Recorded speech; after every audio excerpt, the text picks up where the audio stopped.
to my channel, and of course I have another wig install for you guys. So this wig I'll be installing today is a 13x4 lace front burgundy wig. It is 180 density and it is a transparent lace as well.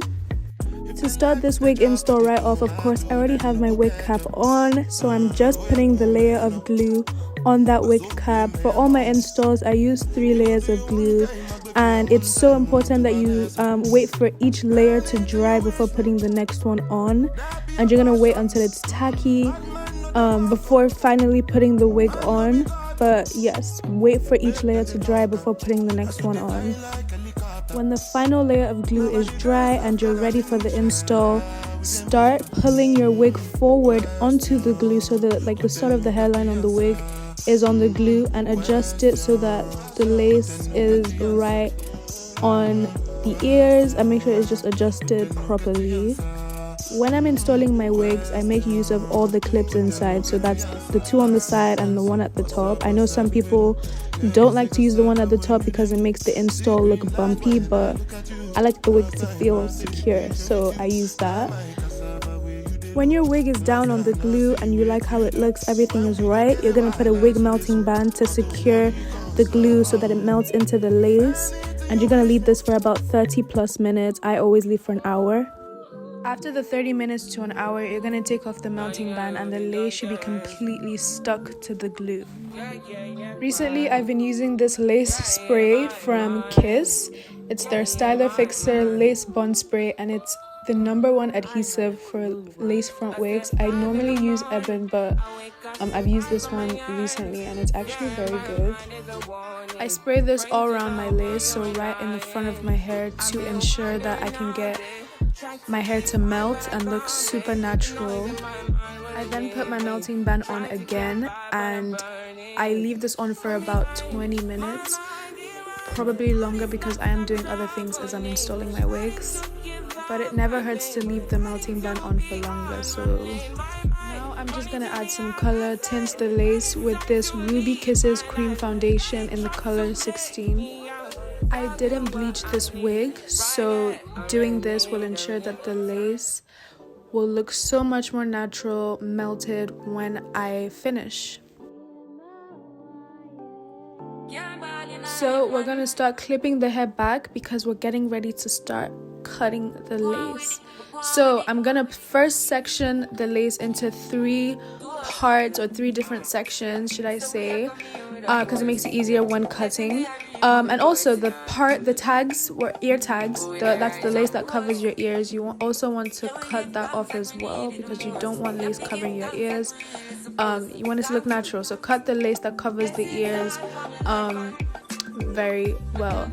Also, quick tip, when cutting your lace, you want to cut as close to the hairline as possible, just so that it looks natural. It looks, less lace you have, the better it looks. If you're a beginner, I would suggest using a razor because it gives that jagged edge. It makes the hairline look so much more natural than if you were to use a scissor. So if you're just learning how to do wigs, I would so recommend you use a razor when starting off. I used scissors, trust me, when I started, and it looked so unnatural. So this is the second time that I'll be using the lace spray on this wig. So I spray the lace spray directly on my finger and I glide it on my lace, put it on my lace to make sure that it's secure. Now I'm going to conceal my lace to match it to my skin tone, and for this process I use the Tarte Creaseless Concealer in the color 60N Mahogany. For this process you can also use a foundation. The whole point is just to make sure that your lace matches your skin tone to make it look even more natural, which is very important. This is your opportunity to make your wig look natural, so if your lace has any white cast, make sure to cover it with your concealer or foundation.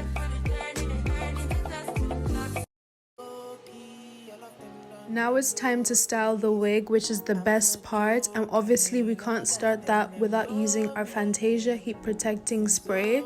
You're gonna have to spray this everywhere because you're using heat on the wig and you want longevity, so use a heat protecting spray always.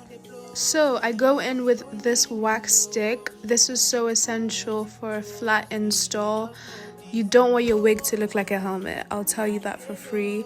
So always use a hot comb.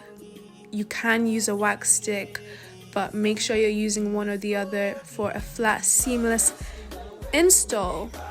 I'll tell you this wig was already pretty flat, but if you're trying to get your installs to look even more flat, I would section out the parting and flatten each section out one by one so that it comes out even more sleek and flat. But this hair was so great in the sense that it was very easy to work with, so I didn't have to do that. So parting, for this I use a brush and a concealer, literally it, and I line my parting so that 1, it matches my skin tone, and also 2, that it's straight. So that's me just making sure that it's looking good, and it does. For this wig install, I was going for curtain bangs and a beachy wavy look. So I actually saw a tutorial on TikTok on how to do the curtain bangs, and I went straight ahead to do it on my own. As you can see here, I've never done anything like this before. I don't know if you can tell, but yes, I am cutting the bangs, and I'll tell you this now, I thought I did it completely wrong. So yeah, I look like I'm okay with it, but I really wasn't. Like, it looks terrible. But then I started to curl it, obviously make it look better. Started curling the wig, sectioning it out, and it looked better. So obviously here I'm in the middle of the curling process. I was going for really tight curls, wrapped the hair around, and I left it on for a long period of time because I really wanted the curls to sit up tight. So when I brushed them out, they gave beachy and loose, but I loved how they came out of the... So now finally we're releasing the curtain bangs from the clip. You can't tell, but here I was actually very scared that this would come out ugly inside, but it didn't. It actually came out good. I was very surprised. Sometimes you have to take risks to prosper, and this is one of those cases. The other side, it also came out good, but I went back in to readjust it because it was sticking out weirdly.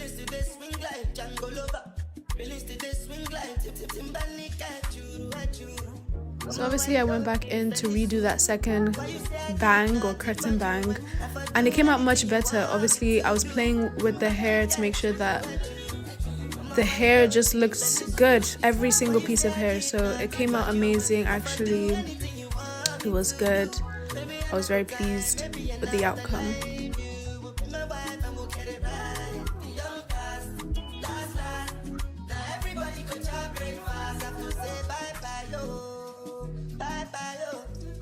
Now we're done. This is the final look to the install, and I'm actually very happy with it. I've gotten a lot of compliments on this wig, and burgundy too is a new color or look for me. A huge risk because I didn't know how it would turn out, but it turned out amazing. Have to take risks to prosper, and this look turned out amazing. This wig is 100% human hair. It is a 13x4 unit lace front wig, burgundy, and it is also 180 density. Make sure to use my coupon code WIGCHIDERA and subscribe to see more of my videos. Bye!